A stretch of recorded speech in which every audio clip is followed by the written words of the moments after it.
We are live. Woo-hoo. All right, here we go. Hey, everybody. It's Jeff Sloboda, the MCU's Bleeding Edge. I've got Perry Ramsey, the host of Off Topic, a podcast. And I've got Cyberneticshark, the experienced veteran YouTuber and fellow RIzzler, with me here to collaborate with me on this live stream. This is going to be actually hopefully going to stay up, unlike my last one with Perry. This one's going to survive the YouTube community guidelines this time, and so you guys will actually have a chance to watch it when it's after this is over with and whatnot, maybe tomorrow or whenever you get around to it. But I hope you all do.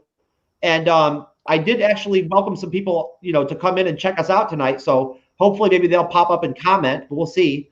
But as usual, I want to go ahead and start off by just giving everybody a chance to introduce themselves.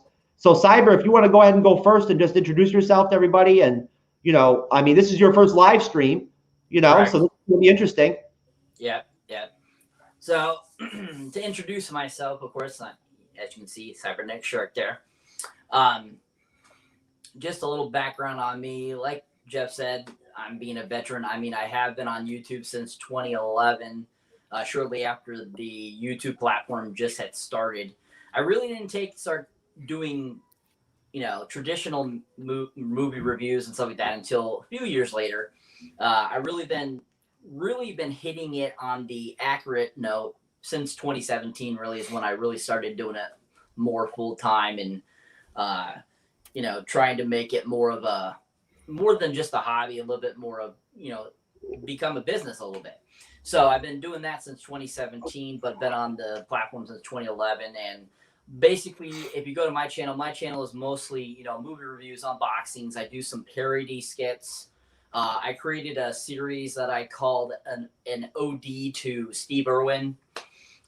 Basically, I'm pretending to have an Australian accent and pretend to go in the backyard and pretend it's like Steve Irwin with his show. Oh shit! I might have to find those videos and make fun of them. Oh my god! I think they're hilarious. I can make some doing it. I can shred you up on YouTube with that shit, man. But yeah, it's fun. But yeah, I do impressions and all that kind of stuff. So I mean, I didn't know that. The gist of my channel, and that's pretty much who I am. That's awesome. Cyber. Well, don't forget you're a RIzzler too. Oh yeah, RIzzler too. That's right. Been on there a tad bit shorter than Jeff has, but I did start I think it was maybe only a couple months after the app actually launched. So yeah. I was probably one of the first RIzzlers on there, besides Jeff. And I mean, I found great success on Rizzle, which I was really surprised. You have. So, I mean, and I enjoy doing that too, even though it's only like a minute format. That's the only thing that really sucks about it is you got to do like 5 videos to really get your point across. But still, it's a fun platform, and that's where I met this guy over here. And hey, you're easily. I mean, I'm not bragging, but I've got the #1 spot on Rizzle when it comes to cover the MCU. Like, I mean, I break everything. If you go through the prompts on Rizzle and you check out the MCU prompts, 95% of all of them, of the like 750 of them are for me. But Cyber is usually the #2 guy on Rizzle for the MCU, and for some reason, there's not many MCU content creators on Rizzle, which is kind of unfortunate because it kind of leaves me and Cyber in a position where like we really don't have many people to bounce ideas off of and stuff. Perry, man, if you ever have time in your busy schedule, you should jump on Rizzle, man. Yeah. It sounds like a good quick thing to do. Like you can make a quick 1 minute video, break some news, and have some fun. Yeah, I think it's a lot better than TikTok. 100%. So much better than TikTok. It is. Because you really do interact a lot better with the other people on Rizzle versus say TikTok or anything else. Because I mean, I was only on there probably a couple months before I started doing responses and stuff like that to Jeff's stuff. And we just kind of started going back and forth all the time, and it's been we click right from jump. Yeah, it's funny. It's funny because me and him have been friends for a really long time, but yet it took us like all the way till just recently to actually start talking to each other personally and whatnot. Yeah. And now he's become like one of my better friends, just like you, Perry. You know what I mean? Yeah. Like I talk to the guy like at least once every 3 days or so. But Perry, go ahead and introduce yourself, man. I mean, I know you've done it before, but Yeah, sure. I'm Perry. I guess my introduction would be that I run a podcast called Off Topic. Other than that, I am a huge MCU fan, just like these two fellows right next to me, and I'm really excited to start talking. Yeah, I'm really excited to talk about this stuff. But right now I'm not. I'm taking it slow right now because, like Jeff said, I'm got a lot of busy stuff. Man. You've got a lot of responsibilities right now, and yeah. But hey, you know what, Cyber, this is really cool because Perry's been really looking forward to doing this live stream. Mm-hmm. He's really stoked, and I am too. So I mean, I'll be honest with you, man. My energy for this is like perfect right now. Like I feel just like Perry does. Like like when we did that podcast recently, Cyber with Logan. That was like the first time I'd made like long form content in a while, and I was really excited doing it. I think that's how it is for Perry. Perry hasn't done anything like this in a minute since like me and him did a live stream, I think. So he hasn't made content like this in a while. Yeah, that was episode 5 too. So it was like a month or more ago. Yeah, you were super excited, Jeff, and you couldn't keep your joy in. Me right after. I'm telling you, I was like, I mean, I felt like I almost for a minute, I swear to God, I almost felt like I didn't watch WandaVision episode 9 enough, like for the live stream, because no matter what I do, I keep finding things in the episode that make me want to take notes and write down dialogue and stuff like that. And I just can't help myself, because I find so many different things happening that are so poignant in the episode. But you know what? Why don't we go ahead and get started? Cyber, why don't you start us off? And why don't you go ahead and give us your consensus, your thesis, your premise, as far as the whole series from episode 1 to episode 9, and just get after it. Okay.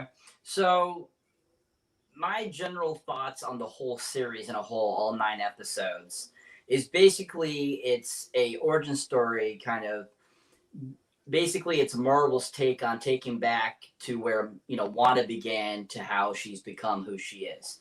And it kind of is Marvel's take on how to kind of retcon what they did with Age of Ultron. Now, because in Age of Ultron, they are basically saying that it was all the Mind Stone that is what created Wanda is who she is.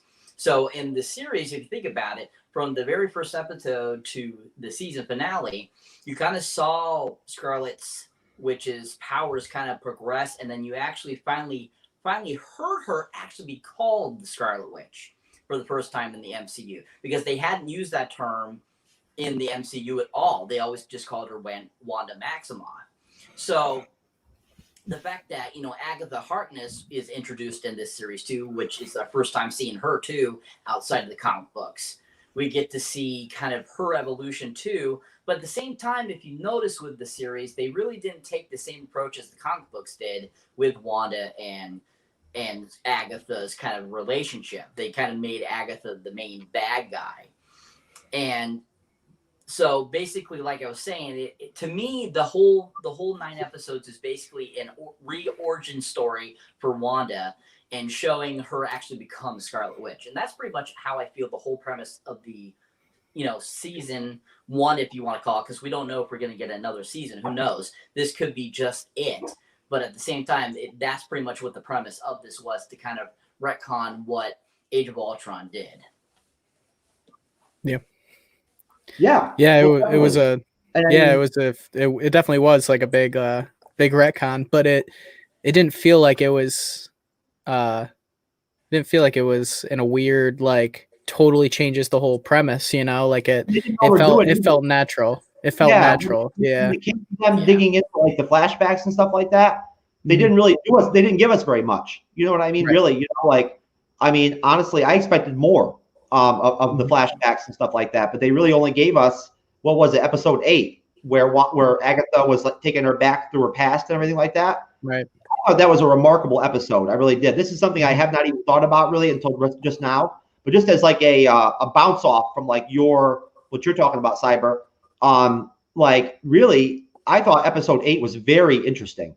I really did. I really enjoyed the scene where Wanda first encountered the Mind Stone in Loki's scepter, and it came to her and everything and whatnot. That was really cool. Like, because I didn't know that. Like, I had no idea that that's how it went down, that it bonded with her and everything. And it makes sense if you think about it now, because the Mind Stone would have been attracted and drawn to her magical powers. You know what I'm saying? Like it would have. Right. The Mind Stone has its own like life almost. It's like alive. You remember during Avengers 2, they talked about that, how when like Bruce and Tony were like studying the Mind Stone, they looked at like the pattern of the almost like the DNA of it, and they said it was like an active brain. You know what I mean? Like like like alive almost.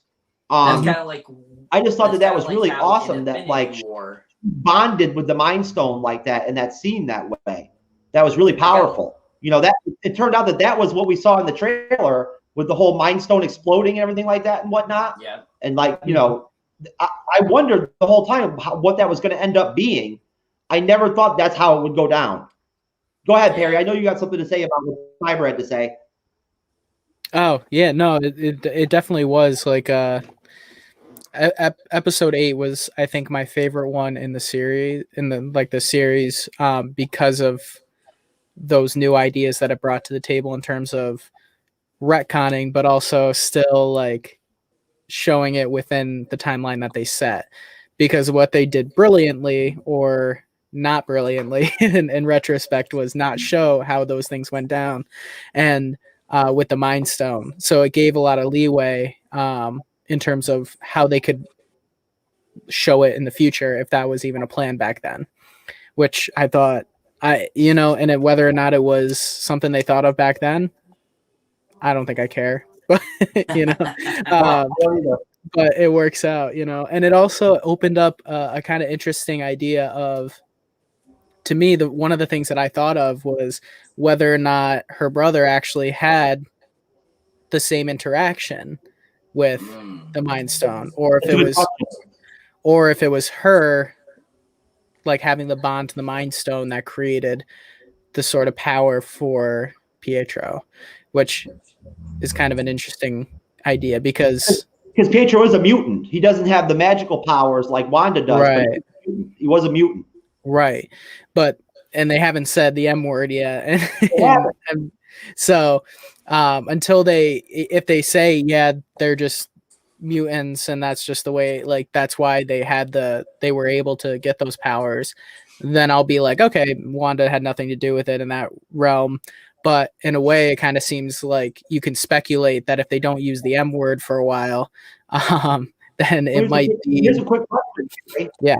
And Cyber, YouTube, if you want to go after Perry, when do you guys think they're going to drop the whole mutant thing? Like, I mean, honestly, is it going to happen in Spider-Man 3? Is it going to happen in Doctor Strange 2? Like, when do you guys, Perry, you go first. When do you think they're going to drop the whole mutant thing? I think if they're going to do it at any time, it would be either.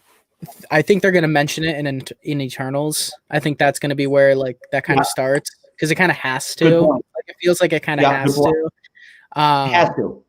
Yeah, but I think something is going to trigger in Doctor Strange 2 that maybe like makes the gene, like in everybody and all the people who have that gene, like that activates it. Something happens in like the Multiverse of Madness where it clicks on, that might be like the trigger to get that gene started, because otherwise they're going to have to do a big retcon with a lot of like figuring out how to say mutants were around this entire time and nobody showed up. If you can pull that off, it's Marvel Studios. Oh, for sure. It'll just be, I feel like it might, it depends on how they do it. Obviously there's people who know much more about comics and can come up with a more creative answer than I could probably think of, but hey, don't put this down there. You're a pretty knowledgeable freaking MCU guy, man. Oh, thank you. But I think it'll be something where the mutants start now and then they'll have the stuff now, and so it's looking like it'll be a long-term like build to having the X-Men rather than immediately having X-Men, because I think that's what people are expecting as soon as they bring mutants into the fold. The Avengers formula. Exactly. But I think if they do it, they should activate the people now, like with some big the big event, whatever causes it, whether it's like cosmic like radiation like hitting the earth and activates the gene, kind of like the Terrigen with the Inhuman. Yeah, the humans. Yeah, like with Kamala Khan. Kamala Khan. Yeah, like that sort of idea. But I think that would probably be the best route to go because it also sets them up in the future for the next like 20 years, setting up like extra movies and all that stuff. You brought that up. They very well could, in the Miss Marvel series, they very well could introduce the Inhumans. Yeah.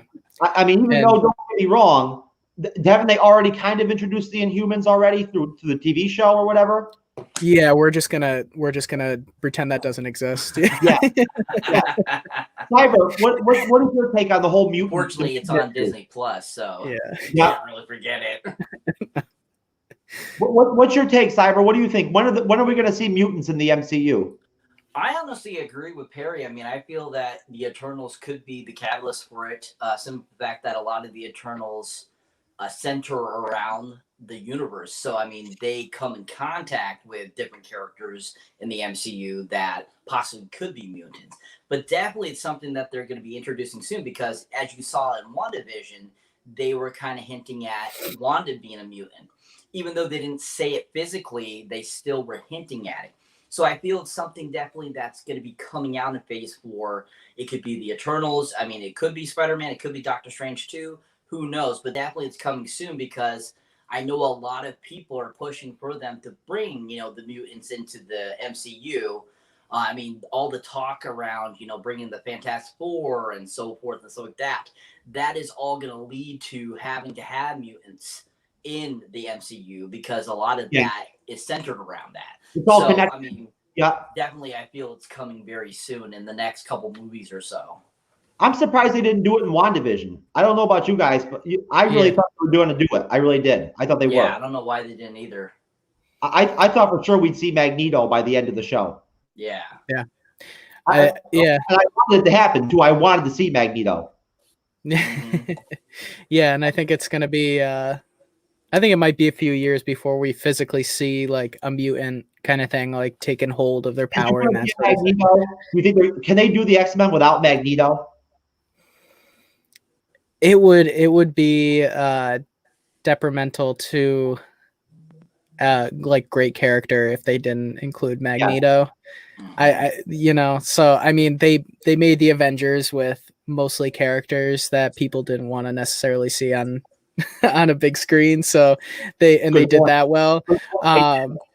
So anything is possible, and they probably they wouldn't do it if they didn't think they could. But it's going to be really hard to have Magneto in there. It all depends on how they go about it, and it looks like because, like in the comics, Magneto is Wanda's father and Pietro's father. So, like how they're going to explain that would be the difficult part. That would be like the barrier to try to get around. Is how do you bring in him if you don't just say, okay, well he's this just doesn't exist. We're not right. So the only problem is that they would have to say if he's the father, then there would have had to be mutants and he would have had to exist already as Magneto. So then they would have to figure out how to incorporate that in. So maybe that's out there. I think he is. Yeah, that could be, and that could be the case. And that's. Oh yeah, I think he exists. I think he's in the MCU fold. Yeah, mutants definitely I feel are already existent in the MCU. They remember Perry when I couldn't remember what happened exactly with like Magneto and the birth of the children and everything, the twins. Right. Well, I remember now. Basically, the way it works is those parents that were ahead in Sokovia, those were her surrogate parents. They're the ones who got her the twins as kids. But Magneto was their father, and the mother, she found refuge in Mount it's like Mount Thunderdor or something like that, and basically that's where. In the comics, that's where Wanda actually like got some of her powers and whatnot. Is Mount Wandador or whatever? Like it was like a magical place or whatever. And when her mother gave birth there, that's partially what gave her her powers or whatever in the comics. Okay. But Perry, why don't you go ahead and do your whole synopsis on the series, man? Well, you know, I forgot to get back to you on that. Yeah. Oh, yeah. Yeah. Yeah, take your time, man. Go ahead and give us the whole scoop on the whole 9 episodes. Yeah, I thought it was definitely, to me, it was probably one of the better things. It was better than I thought it was going to be, which was a great surprise, because I wasn't sure. I went in there with an open mind, not expecting too much or too little in that regard, and it really just kind of like blew me out of the water a little bit, because the way that they went about, like, just the creative aspects of it, like the way they filmed it and the way they went about telling the story and all that stuff, I thought it was really cool and something new to bring to the table in terms of MCU content, you know, and because it's not just like the Falcon and Winter Soldier is going to be like a kick 'em and punch 'em movie or TV show, which is great. Like that's superhero like 101, you know, kick and punch, and it's going to be a lot of fun. But this was something that, kind of took you on a more like philosophical trip into what these characters can be. They can be more than just the punch 'em and kick 'em. Kind of what Winter Soldier did for Captain America. You know, he showed that he's not just the Star Spangled like hero. You know, he has more depth than that, and that's what this show opened up as well for any side character that has an interesting backstory but just didn't get enough in the beginning of their run in like the MCU. So I thought that was really cool. I think it ended I think I wasn't disappointed with some of the things that didn't end up being revealed, because I knew that a lot of it when you're sitting there for a week, you have so much time to speculate and come up with like so many theories that I just didn't put the pressure on them to like live up to those things that we all come up with, you know? But I think it definitely, there was a few things that I wish that it leaned on more towards the end. Like I wish there was a little bit more a reveal. Delve into that then. Go ahead and delve into that then. Okay. So the only thing that I was kind of like, was the Evan Peters reveal, that his name was Ralph Boner, which was like, it was like funny. Like it was like a funny moment, but at the same time I was like, I wish he was like more. Yeah. Boner. Yeah. And I wish there was more to that than just. Oh, Cyber agrees with you. Believe me, he wanted that to be the Fox X-Men Quicksilver. Yeah, and even if he never was seen again, like in the MCU, as long as they just said, if Agatha just said, "Oh, I had to pluck him from somewhere else," like something as like subtle as that, I had to pluck him from somewhere else, or I had to borrow him from somewhere else, like just saying something like very vague, but like nudge, nudge, wink, wink, you know, that would have been much better in terms of like giving fans a little nudge, nudge, you know, like guess what we're gonna do next with Doctor Strange 2, you know. So that was one of the things that I was a little like, you know, I think that could have been more, but obviously like Kevin Feige knows what he's doing. So if he didn't have a plan in the next like 2 years to like completely blow our minds with things like this, you know, like I'd be doing a disservice to his legacy he's created. So, How about you try 5 or 6 years down the road? Because that's about that. He said that's about how far down the road they go. Oh, I know, it's crazy. That's a lot of thinking. Yeah, that's a lot of thinking. Holy crap! It's a lot to think. I mean, how many people? Can you imagine like this many people came out with this much information to be able to make it that long? That's like insane. Just imagine the meetings. Imagine how long their sessions must be, where they just sit and like with a board and like write stuff down and like think about it and everything. It's got to be hours and hours and hours. Oh yeah, for sure. But how fun would that be too? To come up with comic. I would die to have that job. I would die to have that job. I know, it'd be so much fun. Who wouldn't want That'd be to awesome. work for Marvel Studios, man? Oh yeah, for sure. Yeah. No, but Perry, I'm sorry, man. Go ahead, finish off your synopsis, bro.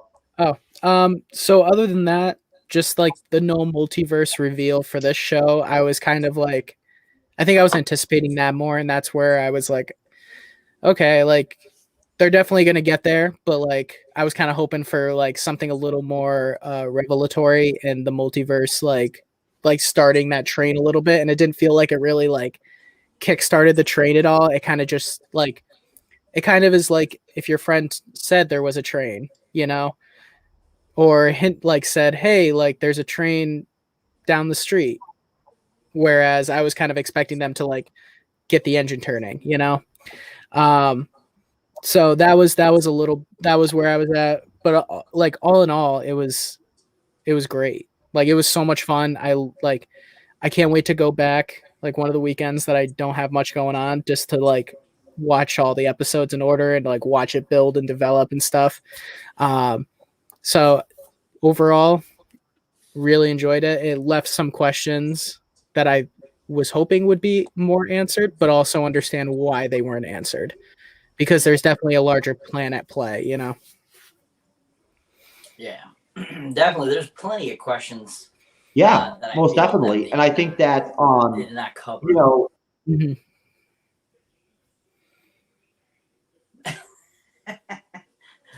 Who's talking? Yeah. what do you think, Cyber? Now that you've had more time to think about it with the finale and everything, what do you think about the potential for season 2 now? Me or him? Cyber, go ahead. What do you think? Season 2, can they do it or not? Season 2. We've discussed this in the past, me and you, Jeff. There is potential for a second season, most definitely. They could do a second season with where they kind of left it off, because they did not answer everything. They decided to basically, you know, like if they didn't want to completely, you know, complete it in like the other films, you know, as such as Doctor Strange 2 or Spider-Man 3 or, you know, Captain Marvel or Black Panther, whatever they decide to, you know, introduce this also into, they really could technically make a second season that could, you know, kind of envelope a little bit more about Agatha, and kind of, you know, they might end up getting that relationship that we know from the comic books. And Good point. maybe becomes more of a mentor finally. They could go that route if they wanted to.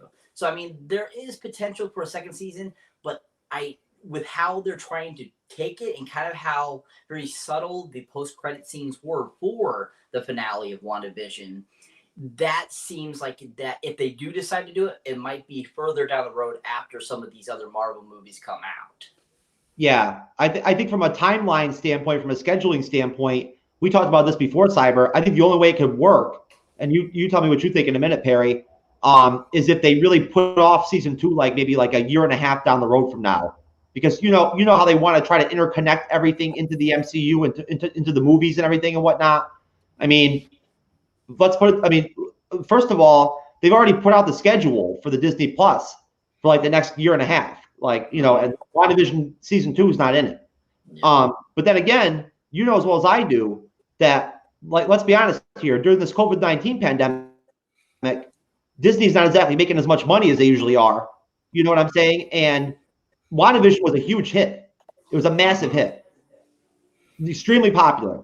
I mean, I think on TikTok, when you put WandaVision in the hashtags, it's like 325 million or something like that. Like, Yeah. you know, that's what comes after it, you know? So it's very popular. And I don't know, you tell me, Perry, obviously I want to get your take on the second season if they do one, but I think Elizabeth Olsen should win an award. I mean, like a you know, I don't know, I'm not a Golden Globe or something like that, because her performance in the whole series was just outstanding. Yeah, she did a fantastic job. Like she played every era perfectly. Like it all felt like it was in the era, and like Yeah. she talked the way they talked, she acted the way they acted, and it comes down to great directing and great acting. You know, like that's just it's between it's a complex character. It really is. Yeah, It's like a complex exactly. character. Yeah, and she really explored like the emotional like back and forth that she was having between kind of not knowing what's going on, but also it was like, I don't want to know what's going on because things are perfect, you know? And I think she played that like perfectly. And I think that's the main reason why the story was so successful and so engaging, is because it was like she was playing dumb, but basically she was playing dumb to herself. Like she didn't want to accept that she did this, you know, she didn't want to accept that it was her. And so I think that was, I thought it was really good. In regard to a second season, yep. Go ahead. Oh, I don't think there's going to be a second season. I am very hesitant to think there will be a second season, just because even this last episode was called the series finale. Yeah, bye, Jeff. So it's called the series finale, and you can make the argument that means, oh, the end of this, like her series of shows or like whatever. But I think Kevin Feige has kind of hinted towards like this was kind of a bookend kind of story, and it was acting. And I know, Jeff, we've talked about this, where it's the start of a trilogy with Spider-Man and Doctor Strange. So I'm not expecting a second season. Maybe Wanda will be part of a different TV show like in the future, but I don't think it'll be WandaVision. I think it'll be something else involving her and maybe like her kids and maybe like Vision, depending on what they do with him as well. But it might be called something different. But they could always do like a family thing if like the whole arc is completed, you know, and she gets her kids and Vision's back, you know, like though if the whole thing goes smoothly like that, then they could do like a family, like superhero family. But I'm not expecting it, but left for them to still work with the yeah, there's definitely stuff like that's a good point, Terry. Yeah, bring this up. Synopsis. White Vision. That's got to be approached right off the bat. I mean, right off the bat, one of the first things we get from the episode is we get White Vision, we get Ghost Vision, or whatever you call it. And what an interesting character. I mean, they nailed it. Like as far as you know, that's the comic book Vision right there. That's the white, like, you know, unemotional comic book Vision. They did it perfectly. And I mean, although his impact, although his screen time in the finale was not that long, his impact was huge. And there were people who were disappointed that he just took off the way he did and whatnot, and like shot through the roof, and like that was it. We didn't see him again. But come on, we both know, all three of us know he's coming back. We have a Vision in the MCU, right? Yeah. I mean, Perry, do you think he'll get back with Wanda? Yeah, but I think they'll slow play it. You know, I think they won't have it happen immediately because he was just shot with he just got hit with all the memories. So I think he has to process that because he still doesn't have the Mind Stone.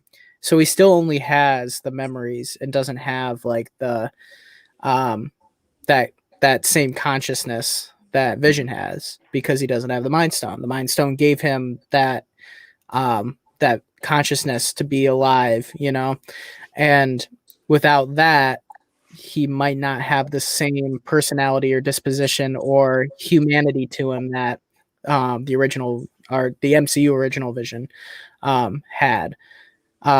So I think he definitely will come back, and eventually he might, but they might play it differently.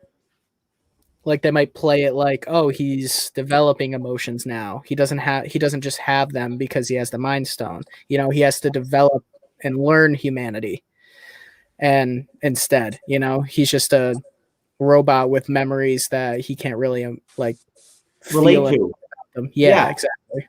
Yeah, like I mean, he is like a superzoid or whatever. So at that point, he wouldn't be able to really grasp emotion. But at the same time, if they want to stick to the comic book, in the comic book, Wanda is so, like she loves Vision so much and whatnot that she doesn't care. She still wants to be with Vision no matter what.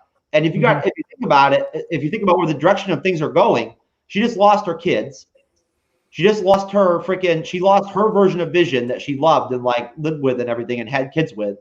And so she's got to be really screwed up mentally right now. She's going to break down at some point. She's playing with the freaking Darkhold, and she's crazy. So like at that point, I mean, I wouldn't be surprised. This is kind of out there, but like, would you even be surprised, Cyber, if she would bring back Vision, like from her memories, the Vision from the reality, occasionally just to talk to him and stuff like that and like hang out with him and shit? Could that be permissible, do you think? Like, think about it. Like, I can see her doing that.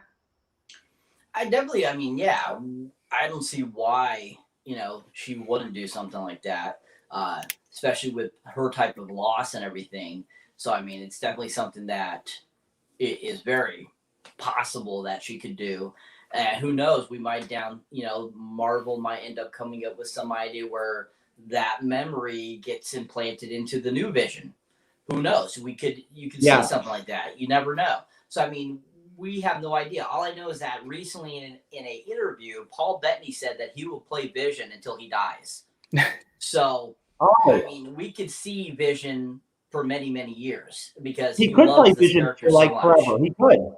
Yeah. And the fact that he's an android, he doesn't age. So putting all the prosthetics on him as he does actually age in real life, you can still get away with him looking like he does.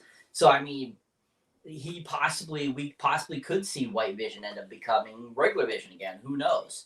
We don't know. But it'll be interesting to see if they do actually do more with White Vision, leading up to that. Because we really don't, because like we were talking about, in the finale of WandaVision, we only got to see him for those few seconds. And we don't know where he went after he got those memories. So hopefully Marvel will, include that in the next, some of the films, hopefully, or something, or somehow we'll get to know what actually happened to him after he left that fight between Memory Vision. It's very interesting. He's actually going to become like a rebel. Like he's just going to take off, I think, and like kind of like try to find a place where he can go hide or whatever, essentially. Like, I mean, he's obviously not going to come back to Sword. So at that point, I almost wonder if they're going to try to intertwine the story of Vision in some way into Spider-Man 3 or like Doctor Strange 2 and have him pop up. You know what I mean? Like, I mean, you got to figure he's going to come to Wanda, because he's got the memories. He's got the memories of Wanda and everything, and I'll tell you, honestly, I guess, I'll go ahead and do my synopsis on the series and I'll keep it short. I agree with all of you guys completely about everything that you said. And I think that one of the really great things that we all have in common here on this little panel is that we all loved the shit out of this show. You know what I mean? Like we did. We all enjoyed the hell out of it. We thought it was great from the beginning to the end. You know what I mean? And like none of us doubted it, or none of us were pessimistic about what the show could be or like where it was going. I mean, from episode to episode to episode, I've been communicating with you guys for weeks. People don't, those of you who watch this video may not realize this, but like me and Perry and me and Cyber have been freaking talking to each other on the phone about WandaVision week after week after week after week after week here. You know what I mean? Like on our own in our personal time, we're very like focused on this series. Like, this does not escape us. And honestly, man, I mean, you want to talk about setting a tone for the Disney Plus series, the Marvel Studios Disney Plus shows. Holy shit, man! Did they set a tone? I mean, seriously, Falcon and the Winter Soldier was supposed to be the first one that came out, and they accidentally had to do, not accidentally, because of the pandemic, they had to go ahead and throw WandaVision out there, and that was very ballsy. You know what I mean? Like to throw it out there and have that be the flagship first series right off the bat. Kevin Feige and Marvel Studios took a big risk right there. Yeah, they did.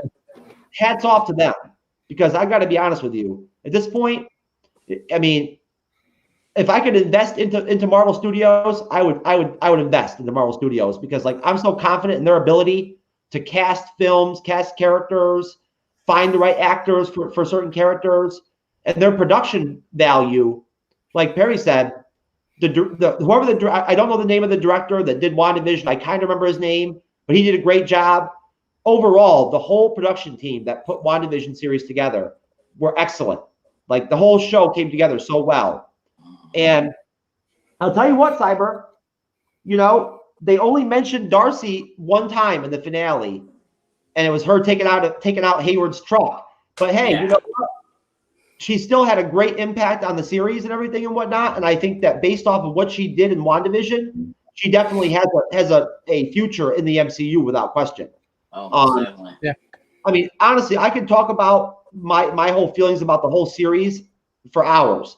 But just to I guess maybe make it clear, in a very concise statement, I just think that basically overall, like the series was extremely well done. I think that I know there were people out there that did not like the scheme. They didn't like the strategy. They didn't like the tone or the speed of the show, the pace. Yeah. But me personally, I mean, like you said, Perry, I've got to go back and watch it again from the beginning because, really, I mean, this is the kind of material where you got to let it saturate with you a little bit, really, And I still don't even feel like I have the full comprehension of what happened in the finale yet. Like, there's parts of it that I still need to watch over again. But overall, hats off to Marvel Studios, man, and Kevin Feige. They did a great job. And to come off WandaVision and then go to Falcon and the Winter Soldier. I mean, come on, man. As fans, what more could you ask for? Yeah. I mean, shit, we've been living through the pandemic for freaking over a year. We can't go out. We can't do anything we want. You know what I mean? We're all being restricted and whatnot in terms of what we usually do in life. You know what I mean? Mm-hmm. And it's nice to have something to look forward to. Yeah. I'm pumped. I'll tell you what, let's change pace a little bit.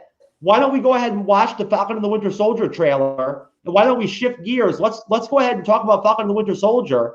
Then we'll come back to WandaVision and kind of just take a break and kind of, redirect our energy a little bit. Okay. Sure. Yeah. All right. Hold on one second. Mm-hmm. So, who would like to start? Mr. Barnes, why does Sam aggravate you? 15 seconds to drop. So what's our plan? Hey. Great.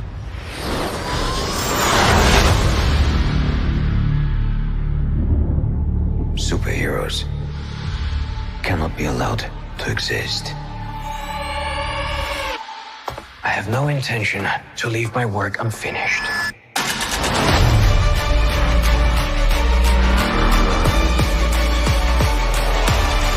The world's upside down right now. Where do we start?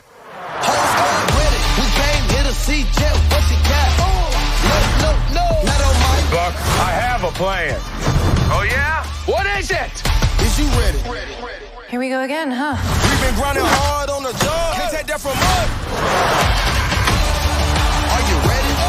Is you ready? You fucking ready? Ready? Is you ready? Are you ready?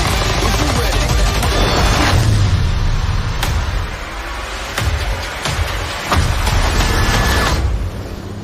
That little girl kick your ass.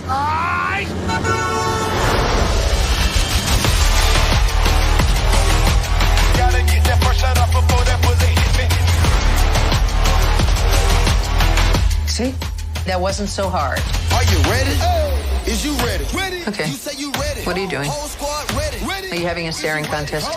Are you ready? Ready? Is you ready? Just blink. Sweet Jesus. I mean, how old are you?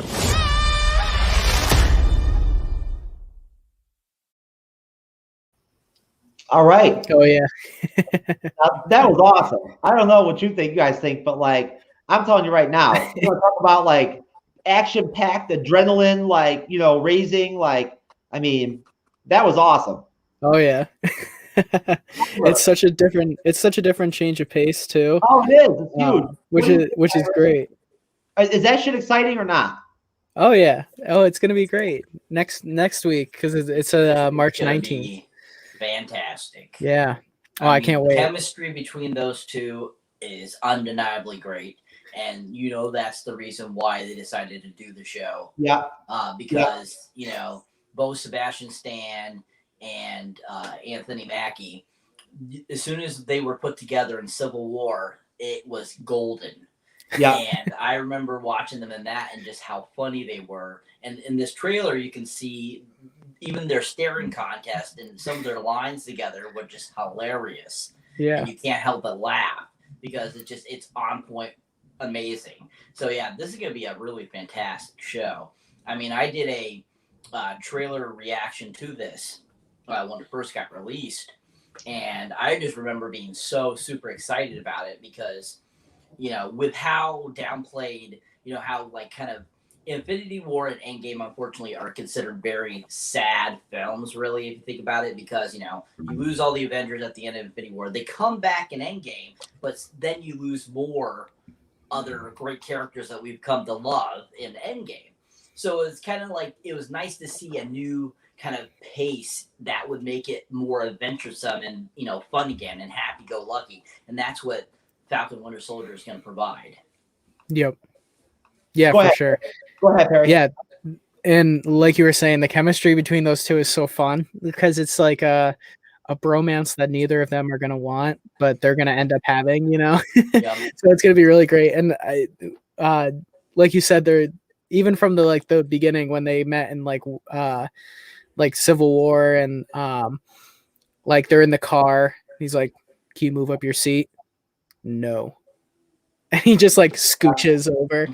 Like it's just stuff like that. Like they have like Sebastian Stan and Anthony Mackie are just like, they're both great like action actors, and just general, they're just great actors in general. So it's gonna be that cool meshing. And I'm glad they're bringing back Zemo, because he definitely did have like kind of like they did the same thing with like the Mandarin, like Iron Man 3. It kind of just felt like he was like whatever, but now they're bringing him back for Shang-Chi, which is great. But Zemo especially, I'm glad that they're bringing him back, and he's going to be he's a great villain for this TV show, because he's not necessarily like the biggest villain in the world. Like it'd be tough to make a whole movie strictly with him, because he's not as well known or anything like that as like some of the other villains, obviously. But he's not really a villain. He's like a quasi villain. He's like a quasi villain, Perry, because he's going to be with Sam and with Bucky for the first couple episodes. They're going to be teaming up. Oh, okay. Yeah, I didn't even know that. But I agree with you 100%. I think that no, please feel free. I was just going to say that I think Zemo has a lot of potential. They haven't really demonstrated all of what Zemo can do. Like he can be a great villain. Yeah. And he's perfect for this kind of like super spy action thriller type of show. Like he's that perfect like villain, because neither the Falcon or the Winter Soldier are over powerful. So he doesn't feel like he can just be like punched once and he's out, like he's smarter than the average villain, and he does have that quality that makes him dangerous, so I think it'll be a really exciting show to watch play out for the next 2 months or so. But yeah, I'm really excited. It looks like it's just going to be like you were saying, Cyber, just a fun like action punch 'em spy, like let's get the adrenaline going and sit back and enjoy the ride, Yeah. I love that. Like Captain America, the Falcon, the Winter Soldier. Mm-hmm. Yeah. Oh yeah, the Flag Smashers. Yeah, most definitely. I know, Perry. I know you probably already know. Cyber, do you know that Flag Smasher used to be one of Captain America's biggest villains back in the comics? I want to say I kind of knew that, but not 100%. So that is kind of those people with the masks in the trailer are the Flag Smashers, but now it's like an organization. It's like a terrorist organization. It's not just one guy anymore. Like, you know what I mean? And that's what's going to be the big villain of the series is like them versus the terrorists. That like final battle scene you see where they're on the truck and shit, that's them fighting the Flag Smashers. And like the leader is that woman with the brown hair that you see with the mask on and everything like that. Yeah. We're obviously going to be an important character. Yeah, but no, she doesn't even have a name yet. Like on the no. like they don't even. A lot of the They think characters she don't might- have names yet. They think she might be Miss Hydra. Ah. I forget her name. She was Wolverine. She was Wolverine's wife at one point. Okay. Madam Hydra. That's her name. Madam Hydra. I think it might be her. She's one of the Serpent Society folks, like from Captain America the comics. Like one of his biggest villains was the Serpent Society. She's one of the Serpent Society. But no, Sweet. what I really liked about the trailer is that city that they showed where you saw the bay. That's Madripoor, and Madripoor in the comics is like a home for the lawless. Like there's no extradition like treaties or anything like that with Madripoor. So like it's a place where like mutants hide and like criminals hide, and you know like I'm thinking probably that Peggy Carter's niece, Sharon Carter, might be living in Madripoor because she's being hunted by the government now because she broke the Sokovia Accords when she helped Cap and Falcon get their gear in Civil War. You know what I'm saying? So she's on the run. And I loved what I thought was the greatest in the whole trailer was her kicking those dudes' ass. Yeah. Dude, the action. Oh my gosh. That was awesome. It's so good. And that started with this stunt director named Sam Hargraves. He directed the movie Extraction on Netflix, if you've seen that. The action in that movie is like, it's so kick-ass. And he started out as a stunt director and really made his like mark with like the MCU movies. And I love that his style, they're just like carrying it over. And I don't know if he's associated with this, but they're at least taking that same style that they had in the like Winter Soldier and Civil War, because he did the stunts for those two movies and Infinity War and Endgame, but those are bigger scale, so it kind of gets lost in the mix a little bit. But that hand-to-hand combat stuff is his, like, that's the style that he created for like Captain America and Winter Soldier and Falcon. So it's really cool that they're carrying that cool fighting style over. We lost Jeff. Oh no. That's all right. We got this, Cyber. We got this. We got this. The action in this totally makes me think of John Wick. Yeah. Because, hey, Jeff. Hey, guys. And the guy that directed the John Wicks, he actually, it was two guys in the first film, and then one of the guys stayed on and did the other two, Chad Stahelski. And he actually was a stuntman too originally before he started directing, and all his stunt like choreography and stuff like that were actually he used a lot of the fighting techniques that you see John Wick do in the film. It's him too as well. So the fighting in the trailer for Falcon and the Winter Soldier totally makes me think of that. Yeah. So I think it's just going to be really action packed, just like badassery type of deal. Yeah. Oh, and that's so exciting because it's definitely. like. Yeah, because we haven't seen that. We haven't seen that in almost 2 years, like that kind of 3 years. No. So Harry. I mean, let's be here. The action in the Wandavsion finale was fun, but I mean, we haven't seen like hand-to-hand combat fighting and stuff like that, and like that kind of angle. Right. You know what I mean? Like, you know, Falcon and the Winter Soldier, they don't shoot energy beams or like, you know what I'm saying? Like, you know, they use guns and shit, and like, you know, I mean. Don't get me wrong. I'll tell you what. I honestly think that that Falcon, I think Anthony Mackie and Sebastian Stan are very lucky that they ended up with the chemistry they did. Because they're going to end up going farther in the MCU together than they ever would have made on their own. You know what I mean? For sure. And I mean, there wouldn't be a show if these two didn't, you know, come together the way they did. And I'll tell you right now, I was always a huge fan of the Falcon. In all of the Captain America films and everything and whatnot, like I thought he was a great character. a great like side character and whatnot. And you're right, Perry. Like they're really like giving these side characters opportunities now to showcase what they can do, and it's really fun to watch. It's some serious fan service for those of us who like really dig the Falcon, like who really dig the Winter Soldier, like I do. I love the Winter Soldier. I love Bucky as the Winter Soldier. I can't wait to see what his arm can do. Yeah. Yeah, actually, to kind of talk a little bit more about what you said, Perry, about it's been a few years since we've seen actual hand-to-hand combat. I honestly think, as I'm thinking back, the last time we actually saw some really decent hand-to-hand combat was Civil War.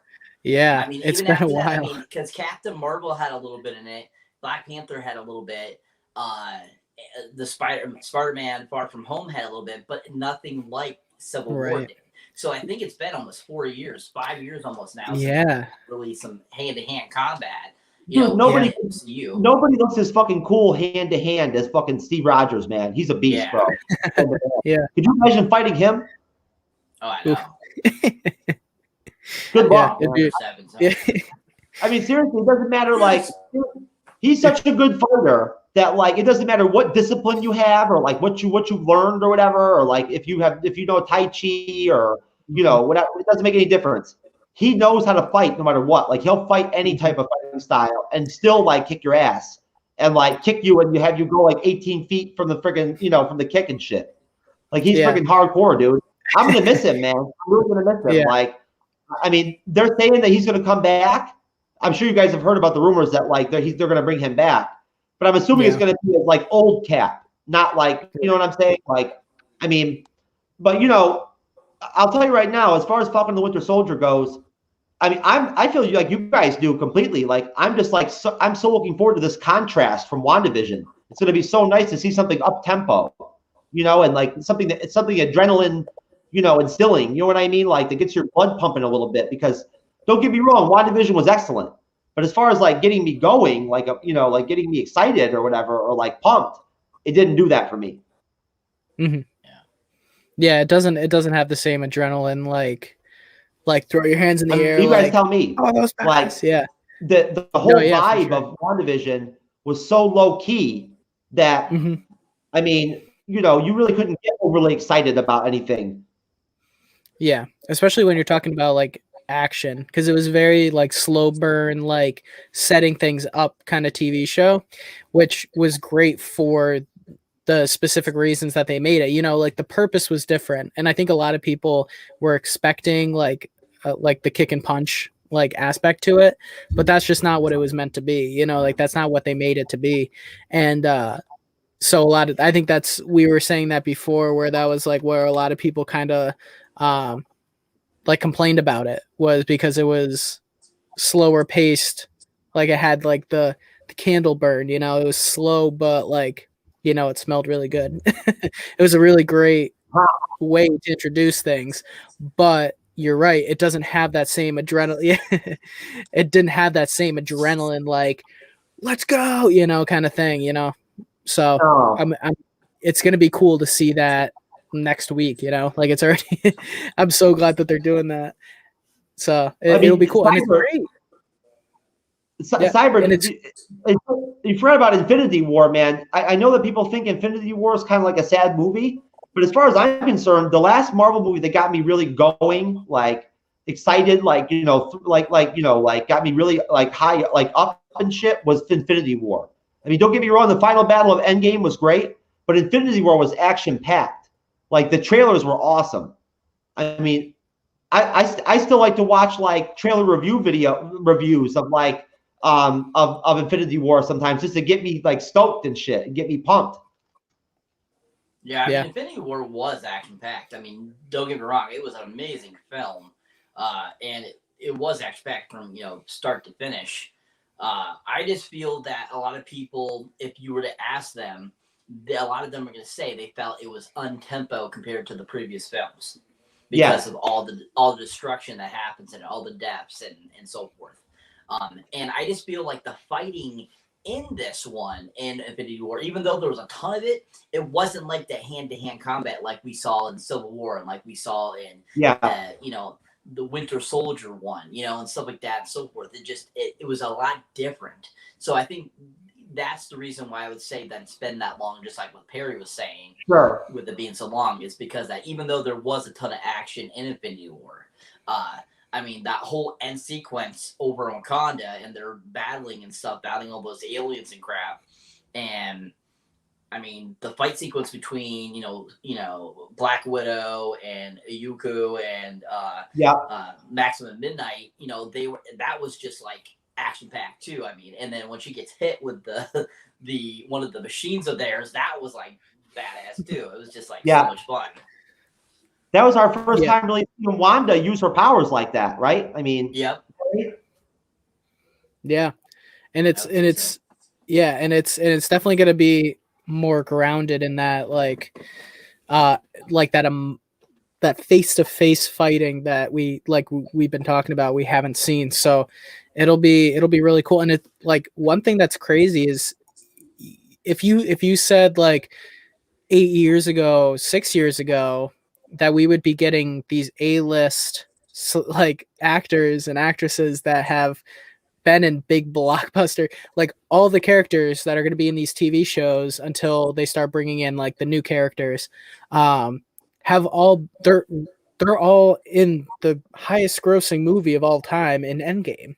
Like they have that on their resume, you know, but they're still playing these characters in a TV show. Granted, it's Disney and it's Disney Plus, and it's like it's not like I'm sure. Right. I'm not saying we're not gonna be eating bologna sandwiches, motherfucker. Oh, I'm not saying that. I'm not saying that they're not making money, but it's like cool that they're like, but it's not like they're, they're definitely making money, but it's cool that they still want to play these characters in a TV show that is like different than going on and just like, you know, being like, I was an Avenger. I was in the highest grossing movie of all time. Being a superhero, like portraying a superhero, and how much fun that would be. Oh, it'd be great, yeah. But the way that they do it is so much better, because if you look at DC, like the characters, like the people that play DC characters, they don't want to keep playing these characters. No, you know, like some of them do, some of them don't. But like they're kind of like, you know, like it's not the same energy. You got to like force them to make another film. It kind of feels like the paycheck is what gets them, like, to get them to play the. For real, you gotta after Endgame making $2 billion, do they really need a payday right now? Come on, $2 billion. No, they don't. You're right. And look, Disney's going to be just fine. But at the same time, I'm sure these people they still care about the bottom line. And like, let's be honest here. I mean, as far as look, Black Widow still hasn't come out yet. You know what I'm saying? And like, you have to figure they were counting on that to be like a $1 billion+ box office movie. You know what I mean? Who knows what's going to happen now? I mean, it comes out in May, right? Yeah, May 7th. Yep. Okay, so I mean, and it's going to be on Disney Plus it'll be $30 a rip if you want to watch it on Disney Plus. I'm going to go to the theater and watch it. Did they officially say they were doing that? Because the last article I just read, which was I don't know about you guys, was saying Perry, that still just the theaters open by you? Cyber? Say it again. Do you guys have the theaters open by you? I do, yeah. Yeah, I have a few near me. It's like Regal New York has reopened some too. Finally. Yeah, yep. Because I'm over in like Saratoga area, and that's there's like the bow ties that are around are open. They're playing like older movies. I'm around. Yeah, I'm like a little bit south of Saratoga. A little south of Saratoga. You tell me that. Isn't that like not even very, very far away from where I'm at? I'm in Sarasota County. No, in Saratoga. Oh, in Saratoga. My bad. I'm sorry, man. I'm still in New York, baby. Okay, that's right. Well, you know what, Perry? I didn't even realize we're both New Yorkers, man. You know I'm from New York, right? Yeah. I think we talked about that the first time we talked. We talked about that. Yeah. Well, hey, you know what? Yeah. Come on, man. My memory is not doing so hot as I'm getting older here. You can ask Cyber about that. It happens.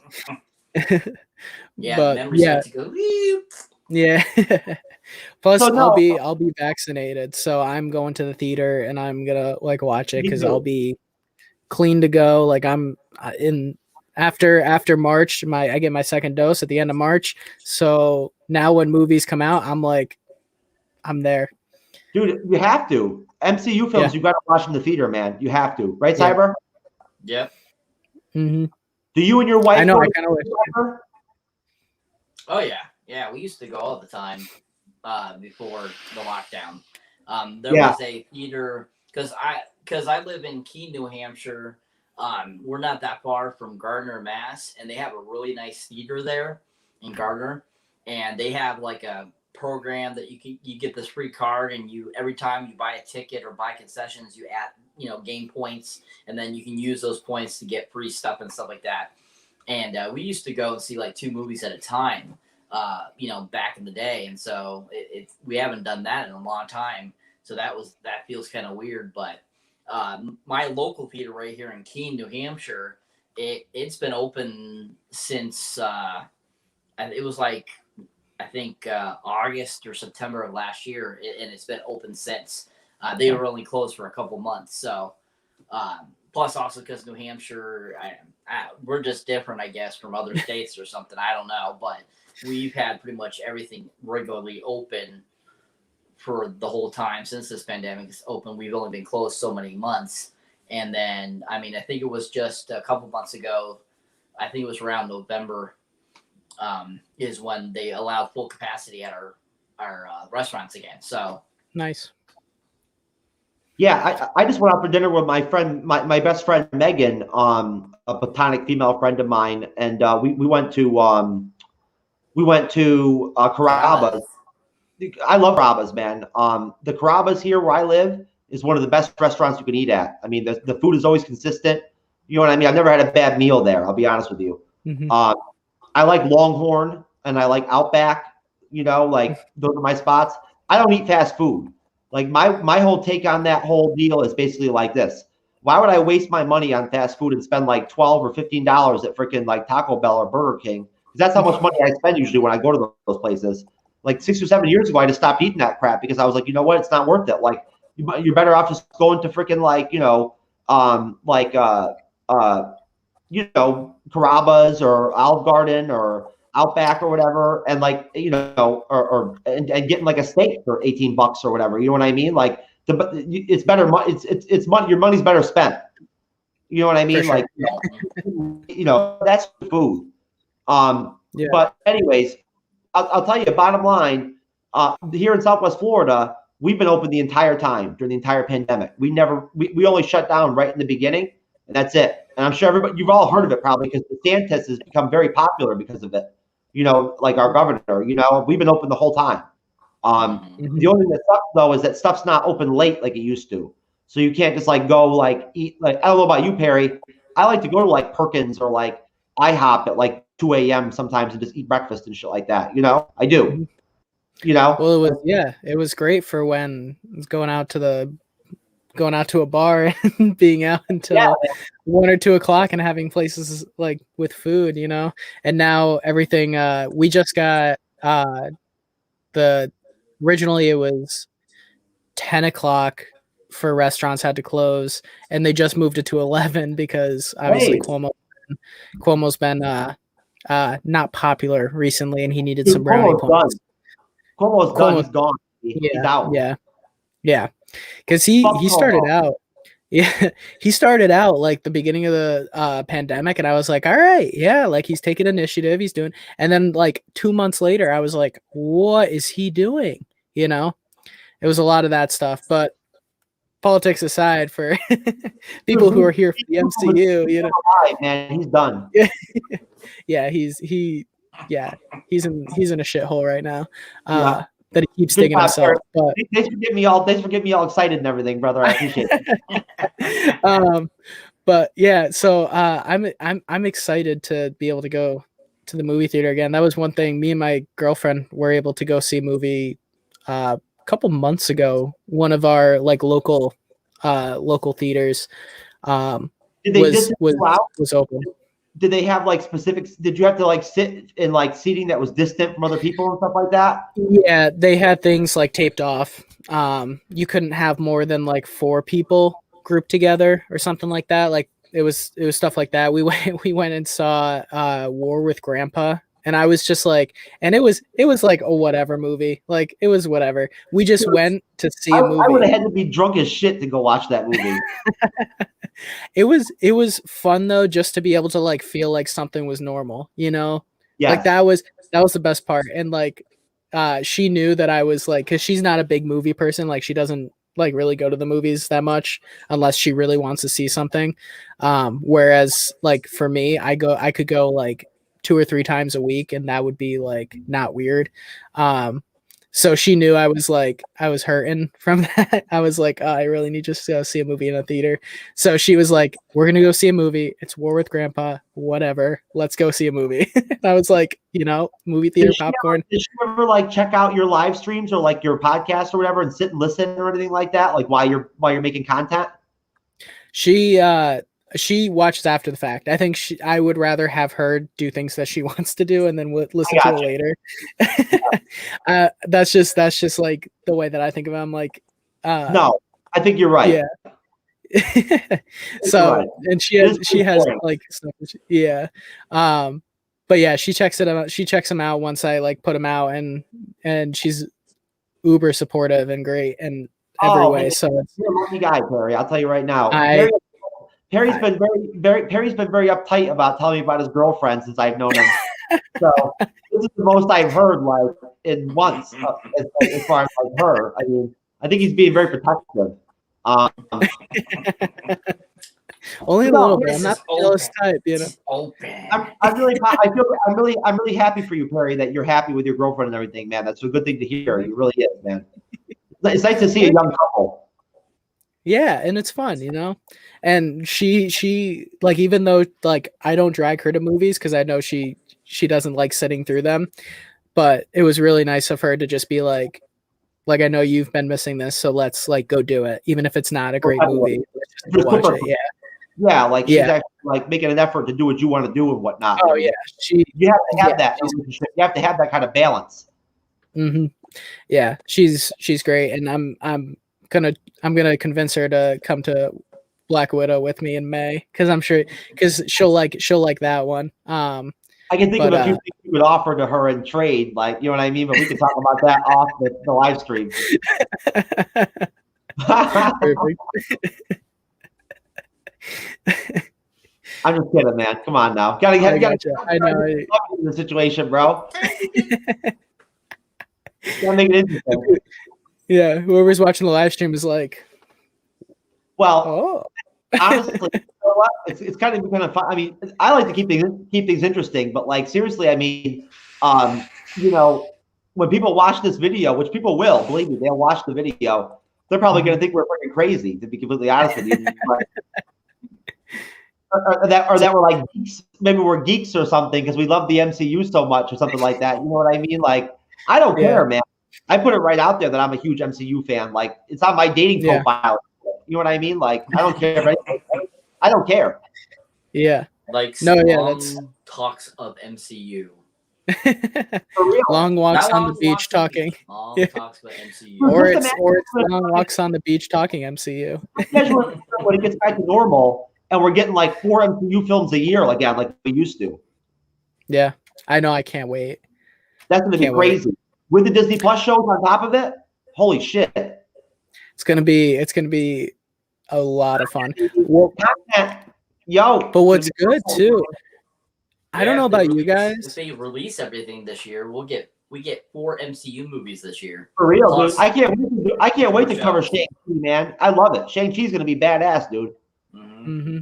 Now, let me ask you guys this: do you think, in a way that we can like kind of spin a good thing out of this, do you think that the break of like Marvel content kind of gave us like a little bit of I agree with you 100%. I do. Yeah, it gave a breath, like after the end of like phase 3, we got like a breather, and now we get to start up the new thing. We got time to they got time to like hype it up again, I thought of this whole premise, Perry, I have as myself, and like I've rationalized to myself that this was a good idea. This was smart. Yeah. If you think about it from a business standpoint, it was really a really good move because honestly, the MCU was getting too popular. You know what I mean? Like everything was Avengers, everything was fucking Endgame, Infinity War. People were like living it. You know what I'm saying? Like, you watch these trailer reviews of Infinity War, and the guy and people are like, "Take my money," as they're watching the trailer, dude. You know what I mean? Like, "Take my money," like that, dude. People freaking live and breathe this shit, bro. Yeah. Pardon my French. Obviously, we're going to end up like being 18 plus restricted on this video, but that's okay. All right. I don't care if 13-year-olds can watch this or not. I don't care. But anyways, no. But seriously, like, I don't know how you guys. I know you guys probably felt the same way I did. Everybody was like, literally, before Endgame came out and everything, the anticipation to it was like huge. Yeah. Same thing for Infinity War. It was like there was so much anticipation. I mean, seriously, and I don't know what like MCU property is going to create that kind of buzz again. I really don't. I mean, I'll be honest with you, I'm not sure. I mean, the first X-Men film is going to be crazy. It's seriously going to be off the hook. And I don't know about you guys, but Cyber, have you been really like paying attention to the other MCU stories that have been going on during WandaVision? Because I've slacked off completely. Do you mean like other content that's gonna like out? stuff is still going on. I mean, I've seen lots of stuff like on Facebook and Instagram and Twitter. I've noticed a lot of stuff. I mean, we were talking a few months back. We were talking about what's his name? Of course, I'm drawing a blank on his name right now. That Oscar Isaac is supposed to play Moon Knight. Oh, Moon Knight. Oh yeah, I can't wait. Moon Knight. We got She-Hulk. We got. Can't wait. Miss Marvel. We have, you have the Loki series coming out. Yeah, Loki's coming out in June. I mean, there's so many different like lines that are going on right now that we're going to be intercepting. Season 2 Loki is already a done deal. It's going to happen. Yep. They're already filming it. Yep. Are they really? Hawkeye too. Season 2. Oh, Hawkeye! Shit, I forgot about Hawkeye there for a minute. Look, there's so many Disney movies going to be coming out that it's almost hard to remember which ones are which. Secret Invasion, Ironheart, Armor Wars. Secret Invasion's a long ways away, though. We got a ways to go. That's like 2 years. Yeah, 2 or 3 years. 2 years. That comes out after Captain Marvel 2, right, Cyber? Yep. Yeah. It comes out around the same time. That end credit scene with the Skrull, like with Monica, obviously is a direct link to Secret Invasion and Captain Marvel 2 before that, and we already know Monica's going to be like a major character in Captain Marvel 2, and she deserves to be too. She earned her place in the MCU already, as far as I'm concerned. She's already arrived. I can't wait. I mean, you have to figure it'll probably be Captain Marvel 2 when they actually explain her powers, because she's going to learn how to use her powers. Like she doesn't know how to use them right now, but she will, and she's going to end up becoming an Avenger. I think probably is what's going to happen. And I'll tell you right now, I mean, if I had to say who the standout of WandaVision was, like as far as like, aside Wanda, it was Monica Rambeau, without question. She stood out. Yeah. More than the hard. Yeah. And that's one thing that I wrote down as something to talk about, because I thought that the last episode didn't give her enough. Oh, like she had like the one moment of like using her powers to protect the kids, but at the same time I was like, join the fight, like, yeah. Even though I know she's gonna have her time and she's gonna have her moment, but at the same time I was just like itching for it. I wanted her to like do something, but she still doesn't really know how to use her powers. So at the same time, I was like, in my head, I was like, it'd be really cool if she did something, but I kind of understand where they're going with the character, I get that, because she's so capable of so much shit that it's almost crazy, like what she could potentially do. You never know. I mean, they've only just scratched the surface of her powers. Yeah. So that's something I'm really excited to see moving forward, and that's one thing I wrote down, because I was like, oh, I wish they gave her a little bit more to do, but at the same time it's not her story, so hey, I mean, but listen, we'll be there. If you go backwards, Cyber, I mean, when the show really caught fire and really like turned around, for like for all those MCU fans who were disappointed with the show was like episode 4 or 5 or whatever, which I can't remember which one it was, where they showed the sword like the vision of like the lens of Sword on the whole situation, and they reversed the roles of like they did all the storytelling based off Sword. Yeah, that was episode 4. That was like the third episode. Third episode. That was third episode was showing what Sword was doing while Wanda was doing episode 1 and 2. Yes. And kind of what they were doing to try to get involved with what was going on, and because that's when Monica gets sucked into the hex. Yes. And they kind of backtrack and show that, whereas like in episode 8, that is the one that really kind of gives you even more Scarlet Witch story, like her dealing with the Mind Stone at the compound, and kind of dealing with the Stork Warhead over in Sokovia when her parents get killed and stuff like that. So, I mean, you have those couple backstory episodes, which were really helpful because it helps you to kind of understand things a little better. But yeah, definitely, I think the first 2 episodes, I think a lot of people were kind of like, this is okay, but I'm not sure. And then 3, when it finally showed what was going on in modern time, I think that's really when it pulled everyone in and made them very happy and a lot more excited for the show. Yeah, for sure. And like another character along with that I think really shined was Randall Park's character, Jimmy Woo, like the FBI agent. He is so good. Randall Park is just like, he's got such a good like demeanor and timing, like with his lines and stuff.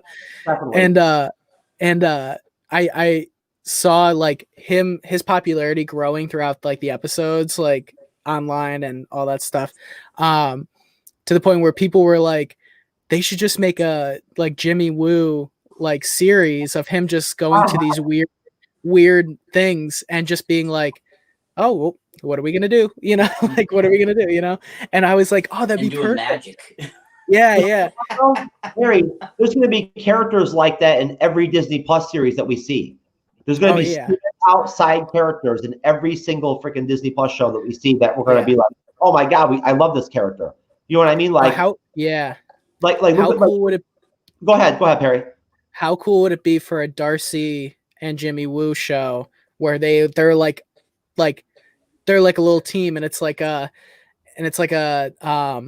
situational like X-Files kind of thing, where they're doing like they're there at the scene of the crime of like some X-Men, like some mutant like thing, something happens and a mutant destroys a like building or something, and they have to go investigate it, like an investigative procedural show with Jimmy Woo and Darcy. Honestly, Perry, and I'm sorry to say it, Cyber, but we never see Darcy again in the MCU. I mean, honestly, I don't see where there'd even be a place for her in Thor 4. You know what I mean? Yeah. She's out on her own now. She's not with what's her name? You know what I mean? So I don't think there being a role there. I mean, the thing about it is just that like Marvel has everything planned out already. They know what they're going to do for the next 4 or 5, 6 years. They already know what their plans are for the next Avengers film. They already know. For sure. Yeah. You know what I mean? Like, we don't know, but they know. And I'll tell you, like, at that point, I don't think that Kevin Feige at Marvel Studios, his team, I don't think that they're moved very much by like the sudden popularity of a character in a Disney Plus show. I don't think that's going to cause them like, you know what, we're going to find a place for her now. You know what I mean? Yeah, no, that's just mostly like me going, oh, that would be cool, like to have that like as a small TV show or something like something. But at this point, they're having so many shows come out that it's like, where would that sit within like Loki and She-Hulk and Miss Marvel? It's like, where do you put that in when you're bringing in all these? There's no room. Big heroes, right? So that's what kind of sucks about it at the same time. But that's where like Agents of S.H.I.E.L.D. shined on like primetime television.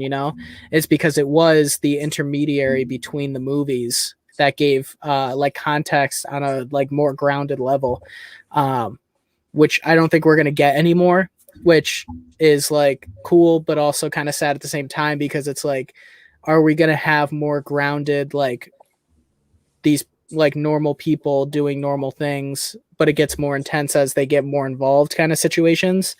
So are we going to get that ever again?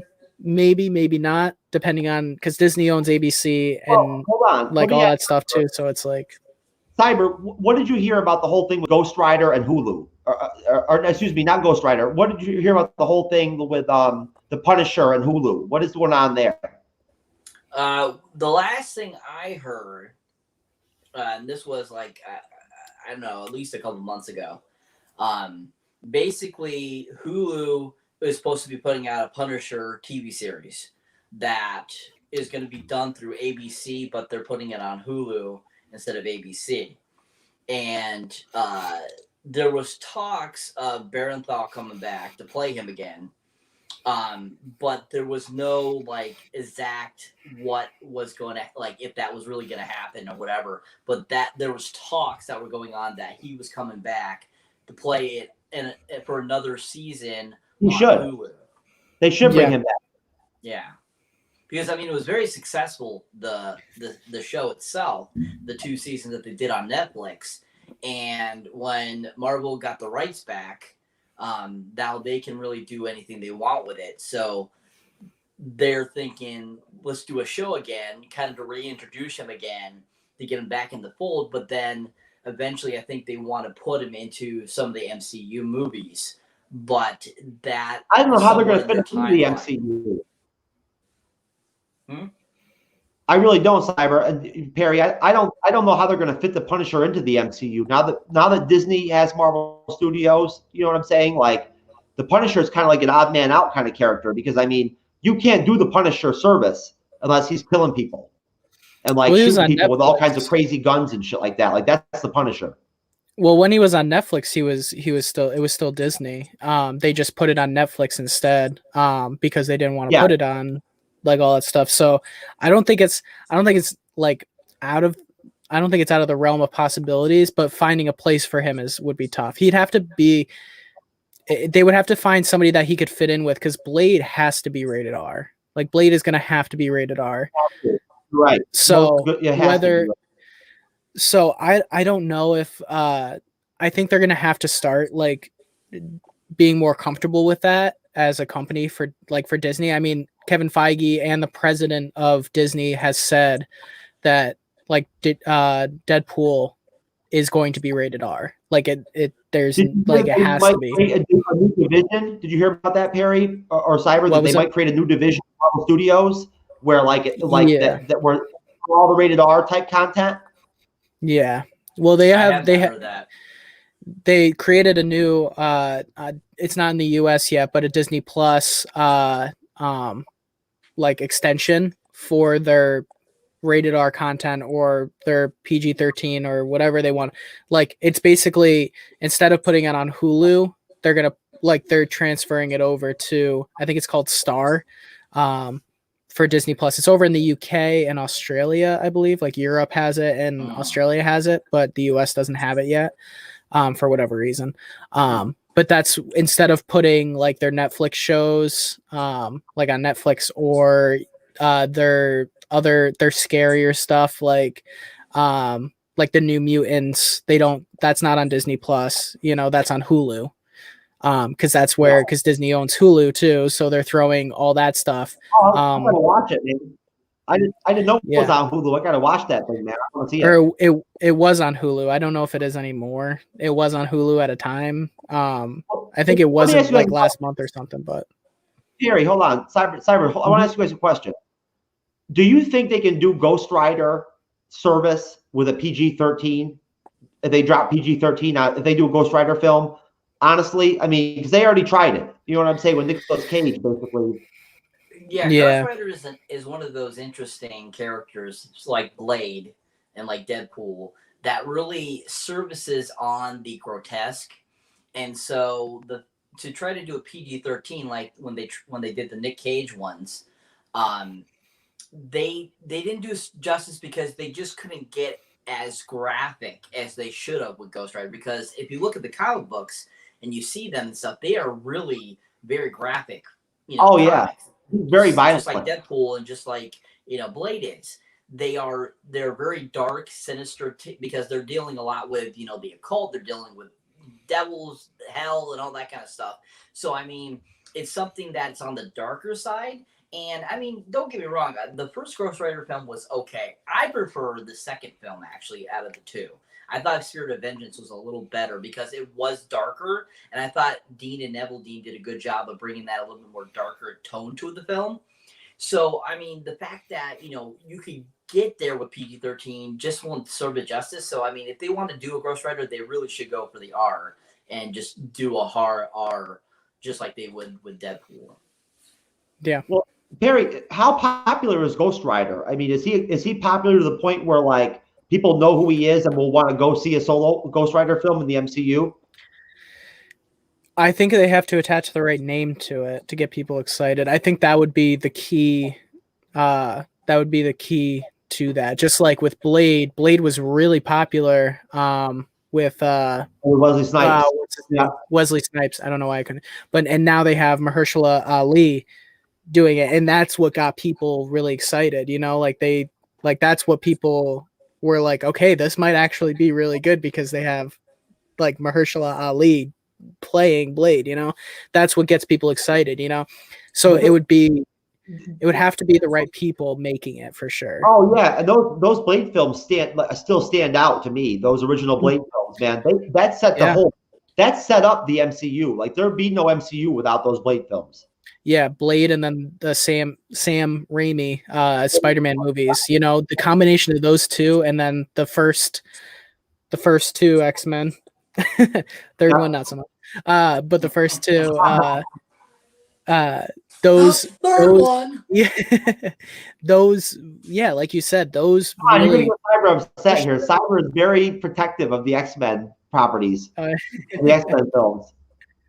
Yeah, no, and like I loved them as a kid. Like that was like especially like growing up, like those were really cool because I was a little young when I first watched them, but having the older siblings helped. But yeah, it's got to be the right people and it's got to be the right situation, and they've got to be able to be okay with characters like Blade and especially in Moon Knight too. Moon Knight is a character that has to it's going to be a little more graphic, and I think that's why they did a really good job like ahead of time. Like right now they're doing their their extension of Disney Plus, for the more like adult movies, which sounds dirty, but the R-rated, R-rated movies. You're really on point. It's going to be very difficult for them to do Moon Knight. Doing Moon Knight PG-13 is going to be kind of like weird. I mean, honestly, because in the comics, the little bit I know about Moon Knight is that he's very violent. Like, I mean, he's like Batman but darker. You know what I mean? Like, and also I forget exactly what psychiatric condition he has, but he has like multi-personality disorder. Like that's his deal. Like he doesn't know. I think right, and I think he's bipolar as well. Like I think he has that going on too. But he's a complex character that requires a lot of nuance. Just like he's like Deadpool in a lot of ways, where he knows like he kind of sees past the fourth wall a little bit, like not as much as Deadpool, but there's a little bit extra awareness to him, Yeah. And so they have to be comfortable with taking those extra steps if they want to keep people attached, So and I think they are. But what about the original comic? What about those of us who Cyber, even honestly, it doesn't matter if you're an old school comic book fan like I am or like Perry is or whatever. If you know enough about the comics to know the origin stories of these characters and whatnot, are they really giving the fans the proper service if they don't show the violence that some of these characters espouse? You know what I mean? Because Moon Knight is a violent character. Like he kills people. You know what I mean? Like that's what he does. Like You know, if he fights somebody or whatever, he'll kill them. You know what I mean? Like he doesn't care about killing human beings. He doesn't at all. Right. It's it's like the Punisher. You can't do the Punisher unless Punisher's killing people. There's got to be blood. You know. Yep. And with Ghost Rider, like you said, Cyber, Ghost Rider will just like straight impale you with his chain if he wants to. You know what I mean? Or like and like I really want to see them do the penance stare, like for real, because the penance stare in the comics. Ghost Rider makes the criminals or like the villains see their disgusting, dirty shit that they've done before in their lives and whatnot and everything. That's what he does. I'd like that, like vivid, you know, like because that's one of his major weapons is the pen and stare. But like honestly, Ghost Rider is an awesome character, and I don't know what you guys think. To go back to WandaVision, all right, I'll tell you what. Why don't we go ahead and drop the end credit scenes? Sounds good. Okay. Cool? Cool. Yeah. All right, hold on one second. Do it. End credit scenes. I honestly think the end credit scenes had more weight to them than a lot of the like the actual ending to the show. Mm-hmm. And we'll obviously talk about that a little bit more, but I think there was a lot more information given with the end credit scenes than there was with the actual ending of the show. In Very much so. In a moving forward kind of way, you know. Yeah. Totally. Hold on one second. It's been a second. We gotta get the Jeopardy theme. Do do do do do.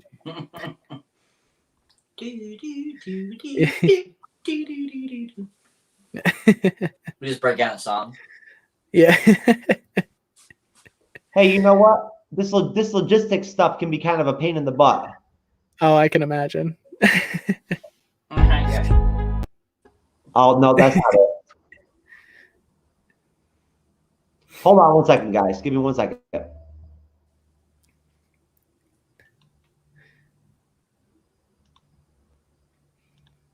Actually, you know what? Why I'm doing this? I wanted to ask you guys. I'll go to you first, Perry. What do you think about like basically? How do you feel about Black Widow not coming out until May? Do you think that like the scheduling, the way the pandemic has screwed up the schedule for the MCU, is it going to be kind of weird having the Black Widow come out in May and everything? Like, how do you think the film's going to do? I think they'll see a good turnout, especially with the way that with the vaccine rolling out in a lot of places and things opening up a little bit more. I think they will see a good turnout, obviously not as good as it would have been. So I think it'll get the same kind of popularity because I think people are really itching for like an MCU movie. So it's kind of like two things that I can think of that are going to happen. It's either going to do fine financially for them, but I think either way, it's going to be super popular. Like, I think people are very willing to pay the $30 if they want to stay home. But I also think that people are going to make the effort to go to the theater if it's safe for them to do so. So I don't think that it'll lose popularity in terms of how much it's discussed and how many people would like go to like actually see it. Financially, it might not seem that way, but I think popularity wise, it's going to be really, really, I think it's still going to be very, very popular and talked about, you know? Okay. Oh, most definitely. Cyber, what do you think, brother? I think it'll do fine. With the fact that right now, even without, as Perry was saying, the vaccine even being fully distributed yet, New York opening the theaters is a good sign. Mm-hmm. New York, because New York and LA are the two biggest, movie distribution centers for, people going to see movies. Now the fact that they're reopening up, I think when it gets released in May, it should do fine. It is a year off of what they originally intended, but still, they'll still make decent bucks. I think. I don't think there will be a problem with them making any money because people want to see this film now because it was pushed back 3 times now. From originally from its May date in 2020, then to November 2020, and they got pushed all the way to May again. So I think there's a lot of anticipation for this already. So the fact that like with those all things coming together, it's going to be a big bang, especially during, that it's prior to Memorial Day weekend too.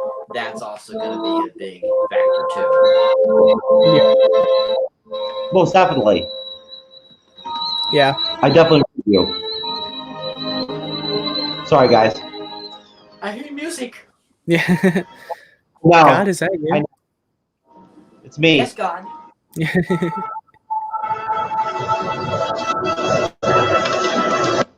Sorry about that. That's all right. Okay, I think I got everything wrapped up now. Okay, hold on one second.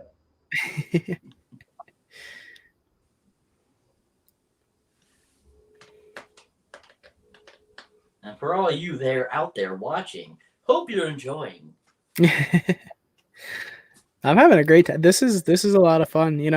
I don't know about you guys, but there's not a lot of people that like I have friends that like going to see the movies and all that stuff, but they don't get too speculative about it and they don't think too much extra about it. So it's nice to like have these conversations and be able to dive really deep into like a lot of the lore and like what we foresee in the future with, like our knowledge of kind of like I have intermediate level comic book understanding. So it's really nice to get like insight from like people who like know it better, and this is a good time. It's a good time. Oh, most definitely. Yeah, it is a good time. It's fun doing this stuff. I really enjoy it.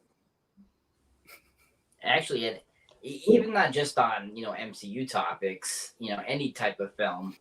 Mm-hmm. To me, you can talk about it for hours, and I'd be in depth to talk about it altogether because I've been fascinated with movies since I was 5 years old. And it's the one thing I've always wanted to do since I was a little kid is I've wanted to be in some capacity in the film industry. So it's always something that I'm constantly thinking about. Even when I'm working, I'm always constantly have some sort of movie running through my head and thinking of all the different possibilities that can be happening with it. Yeah, that's how I am. That's the same thing with me. I've always wanted to learn more about movies. Like I remember when I got the Revenge of the Sith DVD. I got the special features, and at that point I was maybe 9 or 10 years old, and I at that age I was like watching all of the special features, and they had like an hour and a half length documentary about like every step of making that movie, and I probably watched it 4 or 5 times, like as a 9 or 10 year old, just like being very invested in the making of a movie and stuff. So I love talking about that stuff and learning about who makes what and how they make it and the creative things, especially with like you look at like the original trilogy for Star Wars. It's the visual effects that they like the creativity and what they did it's insane. It was literally insane to like watch behind the scenes of that. Yeah, movies are great. Back in the day, you'd have to wait for a documentary or a making of on HBO to be able to see anything of any movie back, in the 90s or 80s or whatever. And, it was probably around the time that DVDs were starting to become a thing is when they started actually putting special features on some of the VHS discs, and stuff like that.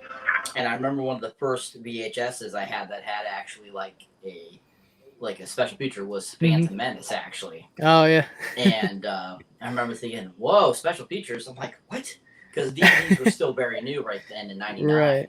And it's actually funny because it was 1998 was the first time I bought my first DVD, and it was Jaws, and it came with like all these special features, outtakes and making of and all this kind of stuff. And I just remember being so fascinated. And I have not changed since. And I watched pretty much every special feature you can think of, So it's a lot of fun. And that's like only the main reason why I actually buy DVDs still. In some ways, some I don't, some I do. But like if it's a creative movie and like a big creative movie, you know, where they had like it's like whatever, like the Marvel movies or like stuff like Inception, where there's a lot of things that like they had to think about and they had to do and all that stuff. I love getting the DVD for that, so just so I can watch the special features and stuff like that. It's like it's so cool. People don't necessarily realize how much goes into making those types of movies.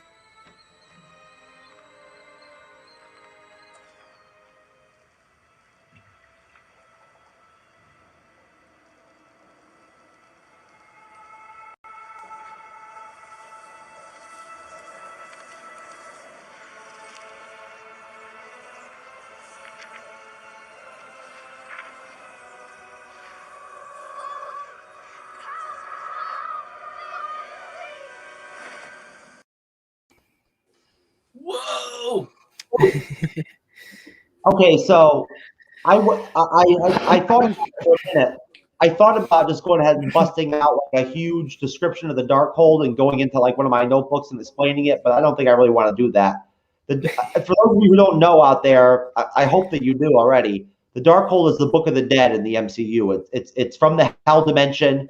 It's connected to Mephisto. It's connected to Ghost Rider. It's connected to Blade. I mean, it's a major aspect of the MCU, and basically, my take on that whole scene is just flat out that, like I already told you, Perry, and Cyber, I told you too.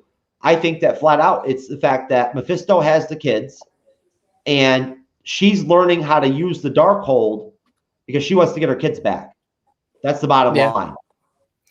Yeah, and there's I think there's a lot to that as well, because now, like, she never had any training. Like, they made a point to make sure that you like heard that multiple times, that she never had training, which obviously she didn't, but they made a point to like narratively like mention that several times. They did. And then when she's reading the book, you have this notion in your head now that you're like, okay, so now all the teaching that she's getting about how to use magic is coming from the Darkhold. It's not coming from things like how Doctor Strange learned how to use magic, It's coming from a very, very dark place. Very dark. Good point. So that's definitely something to think about, especially when Wanda and Doctor Strange start interacting. What kind of relationship that's going to build as two magic users, one who was naturally born with like the gift of magic and doesn't have to like use incantations and all that stuff, whereas Doctor Strange has to. They come through much different teachings now, because she's going to be learning everything from the Darkhold. He learned everything from being in like a sorcerer and a totally different way of schooling. So that's going to be something very interesting to see with those interactions and how they use magic in Doctor Strange for sure. And Agatha Harkness already said that she's more powerful than the Sorcerer Supreme. Yep. So, but that's a really good point, Perry. I'll be honest with you, seeing the Darkhold, let's be honest here. None of us, when we saw it in the basement the first time, none of us thought it was a Darkhold. We really didn't think it was. I was convinced it was something else for sure. Yeah. Yeah. It just didn't seem right. Didn't it, Cyber? Like that would be the Darkhold sitting right there in Agatha's basement like that? I think I mentioned this earlier to you. I definitely thought it was a book, one of the missing books from where Doctor Strange was learning all his magic and stuff over in Siberia. Yeah. I definitely thought it was one of those books. I didn't know exactly which book it was, because I actually wasn't very familiar with the Darkhold until I saw Wandavsion. So yeah. I knew it was some evil book, but I didn't know which exact one it was. So that I already kind of knew that it was one of those types of books that was missing. I just didn't know exactly which one it was. Well, yeah. I mean, essentially the Darkhold is the Book of the Dead, it's the Book of the Damned. And I'll be honest with you, I didn't know that there's a whole chapter in it about the Scarlet Witch. But I'll tell you, what I really enjoyed during the final episode was seeing her become the Scarlet Witch. When she actually had the costume on and everything and whatnot, and the tiara, formed and everything and whatnot out of energy at that one point with the witches. That was really cool. And then when she was fighting Agatha Harkness and they were battling and dueling or whatever, and she adopted the costume and everything and whatnot, and like the tiara set on her head and everything, I thought she looked awesome. I mean, she's the most powerful character in the MCU now. She is. Yep. Yeah. And it's one of those things now where it's kind of funny that it came out of a TV show now. Like you're thinking about it and you're like, she's actually the most powerful person in the universe that the like in this universe now. And you're like she didn't even get a movie, you know? Like, so it sets, and we talked about this in the beginning where it's like, it sets a bar where these aren't throwaway shows. These aren't the Netflix shows. These aren't like, these have meaning and these have weight, you know? Yeah. And like that alone was a big moment, you know? And especially when they, like Agatha says, like you said, that she's more powerful than the Sorcerer Supreme. That's also going to be a big thing with Doctor Strange's ego when it comes to him trying to teach her something, or if she's the villain and him trying to stop her from doing something. Because like you said, the bottom line is she's going to try to save her kids. She's going to go for her kids. And she might not realize what she is doing. And Doctor Strange does, because he read all the books, did the training, like, you know, like he did his time, so to speak, you know, like he put in the work, and she's just reading from the Darkhold, which is like we were talking about is it's not the best place to learn all the realms of magic, you know. No, I'd like to ask you guys, Cyber, what do you think, you know, in terms of the fact that you know, where do you, I mean, Perry mentioned that the Scarlet Witch had never got her own movie. You know what I mean? Like, do you think it's a possibility that with her character after Doctor Strange 2 in the Multiverse of Madness, they could actually do something with her in a solo film or something like that? I mean, it's very possible. I mean, look at Black Widow. Whoever thought she would have gotten a solo film, and they're giving her one. So, and she's been in so many films since her first induction in Iron Man 2, you know, and we've gotten all the way till now. We went through all Endgame. They killed her off, but then they're still giving her her own film. So I definitely see it being a possibility down the road to give her her own film as well. Not an origin story by any means. Probably the same thing they're doing with Black Widow, where it's said during a certain time that maybe we didn't get enough information about, or, you know, a different part of her life that, you know, interacts with something that we'll see in the, you know, MCU phases and so forth.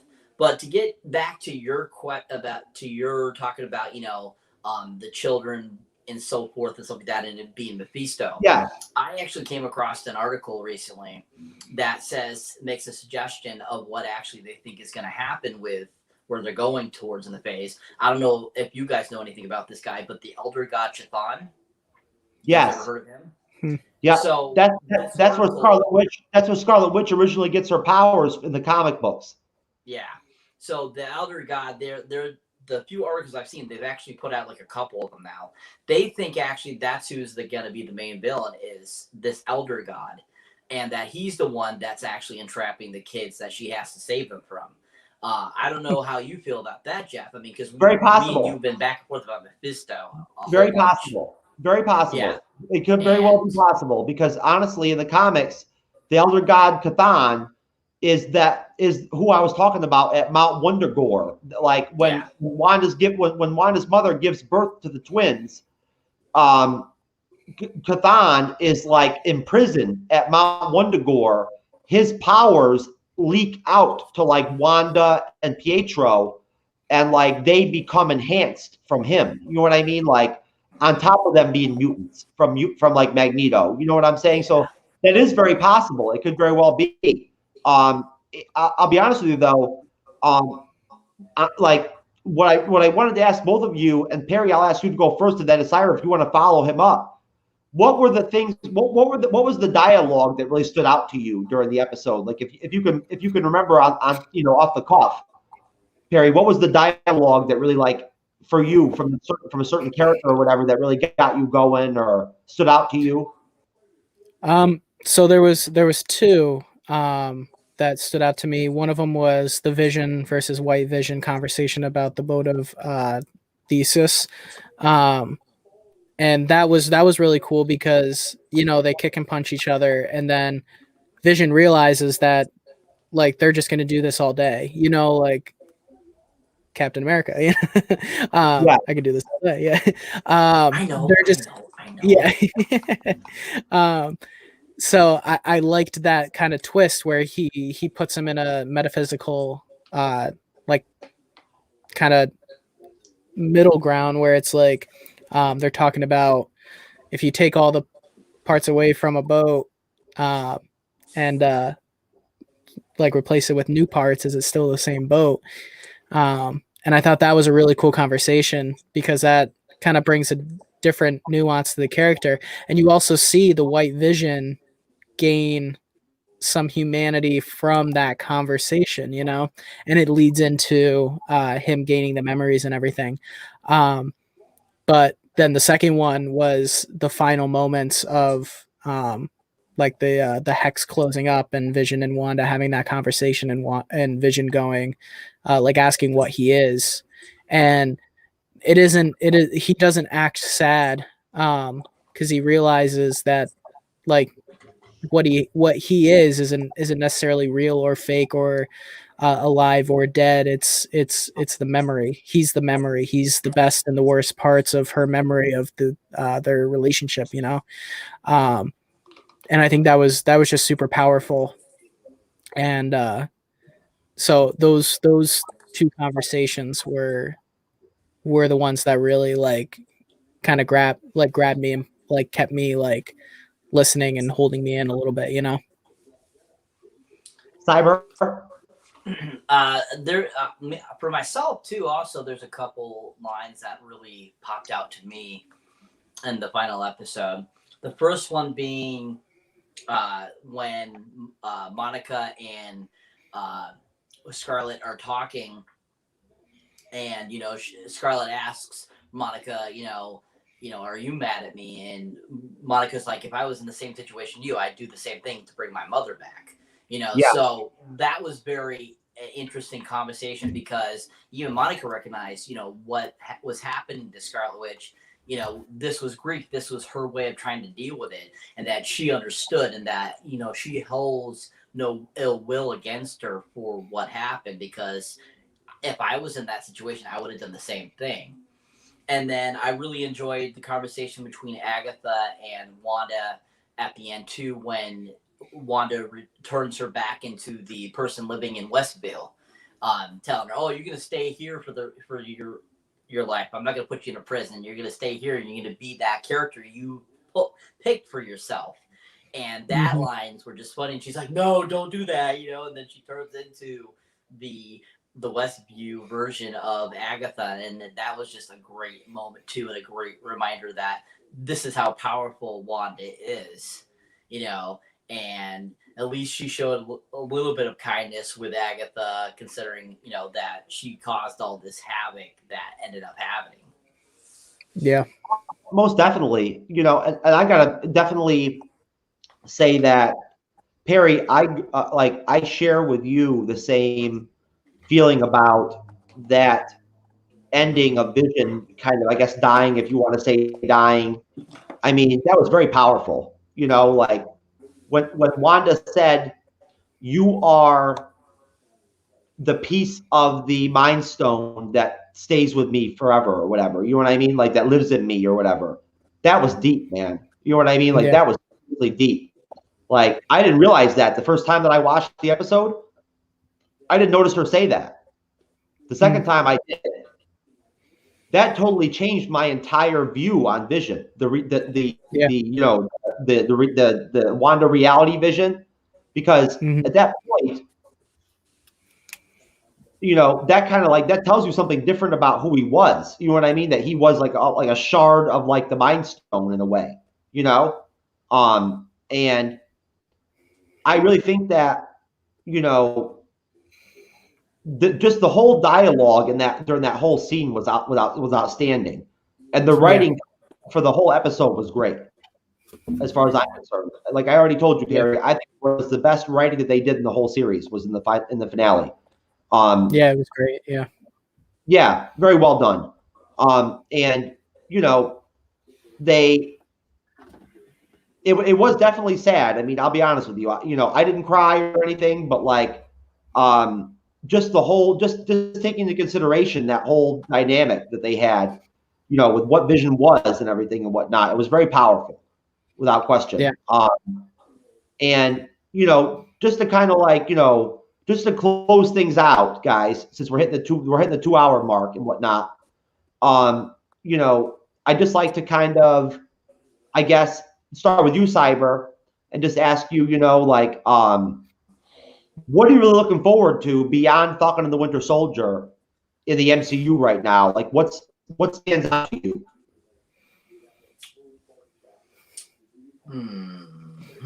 Well, I put you in a corner, didn't I? Don't put Cyber in a corner. No, it kind of cut out at the very end when you were finishing what you asked. So could you repeat that, please? What are you looking forward to for the MCU other than Falcon and the Winter Soldier? Oh, I'm definitely looking forward to Shang-Chi, like you were mentioning earlier. I'm really looking forward to seeing that new character. That's going to be really awesome to see. It'll be really fun to see what the actual Mandarin is all about versus the version they gave us in Iron Man 3. I'm really looking forward to the Eternals too, because that's a whole new stepping stone we have not got over yet either in the MCU. So I'm really looking forward to what's going on with that. Definitely looking forward to couple of the other Marvel shows like She-Hulk and Miss Marvel and Moon Knight, of course, too, as well. Really looking forward to Loki. I'm absolutely down for Loki any day of the week. I absolutely love Tom Hiddleston as Loki. He is by far one of my favorite characters. So I'm really interested to see where they're going to go with that too. But then, I mean, down the course of the line, it'll be interesting to see Blade, to see what they do with that. It'll be interesting to see what Marvel decides with the third Deadpool when they eventually do it, just to kind of give us, you know, this new, you know, taking it from the Fox property, bringing it to the Marvel property, seeing how they make it different than the first preview 2 entries. And then also, I'm really looking forward to when they eventually end up doing Ghost Rider and some of these other characters that we really haven't gotten to see in all in the MCU. You know, I mean, I know that they have 60 years worth of, you know, ideas going and different characters that they're planning on introducing. But we haven't heard, like, you know, when they're going to do it. But also, I'm really interested in seeing what they do with the Fantastic Four too, because with how bad the last one did compared to the first two, which hands down, I'm sorry, Eddie, I thought the first two were really fantastic. I loved them. I thought the casting was perfect. I loved Chris Evans as the Human Torch. I thought Ian Gruffer did a great job as Mr. Fantastic. But I'm really interested in seeing John Krasinski as Mr. Fantastic too, because that'll be interesting to see. To see him differentiate himself from, you know, being Jim Helper in The Office, that would be really interesting to see. Most definitely. Good call on that one. I'm really excited about the Fantastic Four too. Perry, same question, brother. So I think I can't wait as your first answer with Shang-Chi, and I was thinking the same thing. I was like, damn it. But I'm very excited for that too. I'm also really excited for I'm really excited for Thor Love and Thunder. Yeah. Hey, good call. Good yeah. Good one. Yeah. Yeah. So I and that'll be interesting, especially with Natalie Portman confirmed coming back, and she's probably going to take the hammer. You know, they kind of teased it when they announced it that she came out with the hammer and stuff. Yep. So I'm really excited for that character to develop and see if they straight up kill off Hemsworth as Thor, or if he retires to a planet or a realm somewhere else and relaxes. You know, he's been through a lot.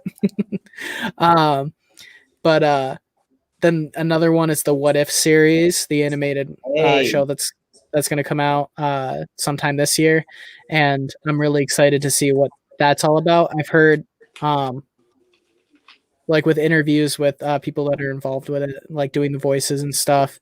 That should just be a fun thing to watch, with just like random what if this happened or what if that happened, and that should be really cool. And everybody that's been a part of it has said it has had nothing but great things to say about how it's turning out and the bits that they've seen of it. So whether or not that's just blowing smoke up like the show's ass or whatever, or if it's actually going to be like that, is still like back and forth. But but I think it's going to be a really cool kind of little thing that people are kind of meh about, but I think it'll end up being a really cool side project for Marvel to kind of develop into something cool.